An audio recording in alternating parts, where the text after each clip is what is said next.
Let's take you to Stillfontein now in South Africa, where thousands of illegal miners have been trapped in a tunnel for 4 months without food or water. On Friday, reports of a letter allegedly written by one of the victims described the harrowing conditions where many of them are holed up underground. The miners claim that there are over 100 dead bodies who succumbed to starvation and dehydration. News Central's Bongani Siziba reports from Johannesburg, South Africa. Depth of Stillfontein mine shaft 10, 2 kilometers beneath the surface, a grim of reality persists. Over 4 months have passed since a group of miners became trapped underground, and their cries for help echo every day through the darkness. When you speak here, please be on facts and not ignore facts that the majority of the people who are coming out, even though there are South Africans, because I don't want to lie, South Africans are involved, but the majority, overwhelming majority, are people from outside. This statement by the Minister of Police, Mzukisi, ignited heated debate among these community members who were quick to challenge the government's position that suggested that the government's assistance was not a priority because those trapped are foreigners.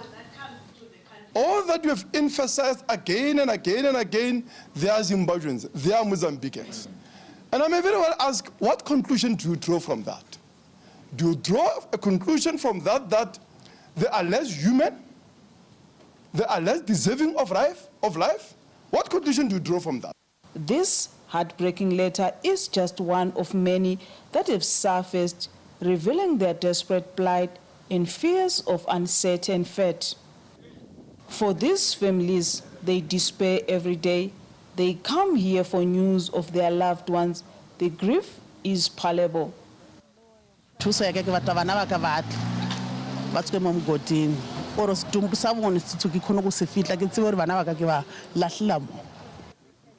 Early this January, allegations surfaced that police had obstructed aid efforts, refusing water and equipment to be sent down to trapped miners. There are also reports that the very equipment intended for rescue by the volunteers was confiscated. The community was left questioning, how does help come to those trapped in such dire circumstances? These community members have also voiced their frustrations about the disparities in response times, citing a recent successful operation in Mpumalanga as a glaring contrast to the situation here.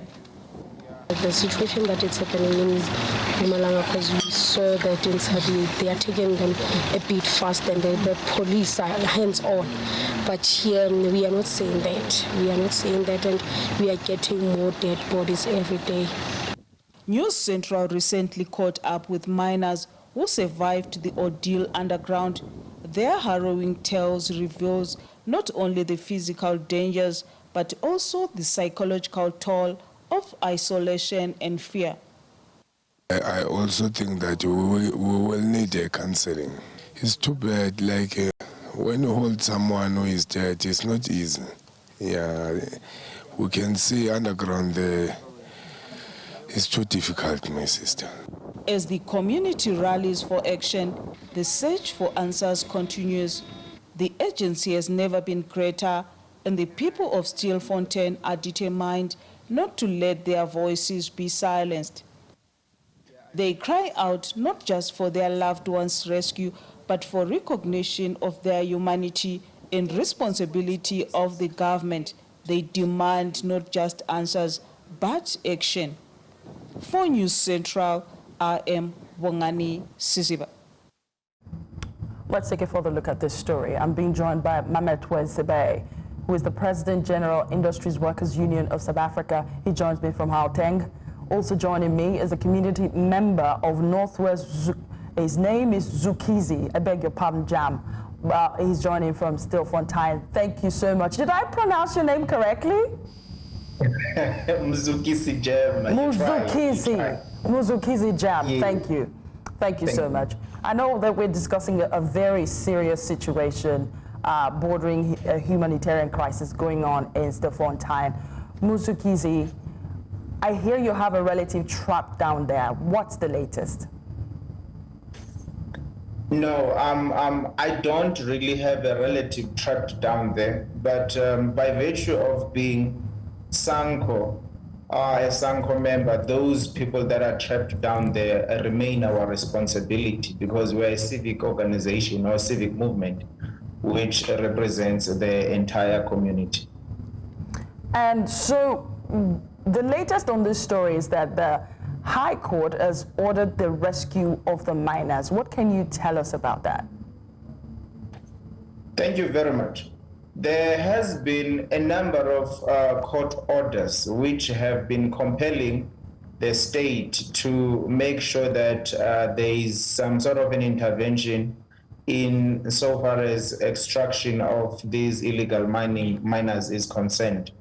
There is one recently which again compels the state to start with the rescue operation immediately. But we are not really holding our breaths. We are hopeful that perhaps this time they will comply with the court order, because they have contravened a number of these court orders. Like not so long ago, there was a court order which again was saying we must be allowed to take food down there, and also food and water. They contravened that when they destroyed the infrastructure, which was making it possible for us to take food. Right, let me bring Mametlwe into these right now. We know illegal mining is a big problem across South Africa, and as well as we see mining accidents happening often. What can you tell us about that? What's driving it, and what's the government trying to do to stop it? But I think we need to start where this conversation is going to start. What is unfolding in Stillfontein is not a government operation to stop illegal mining. What we are seeing there is simply a Stilfontein massacre. And I think we must call it what it is.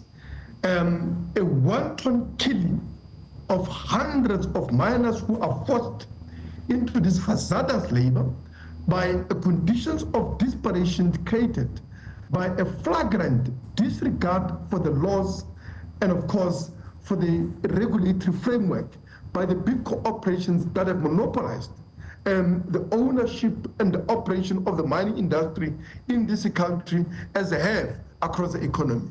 I mean, you look at the owners of these particular mines, their directors, all of them are facing criminal charges and court cases. But they are not alone. The reality is that when people are talking about illegality in mining, they are talking about poor people exclusively.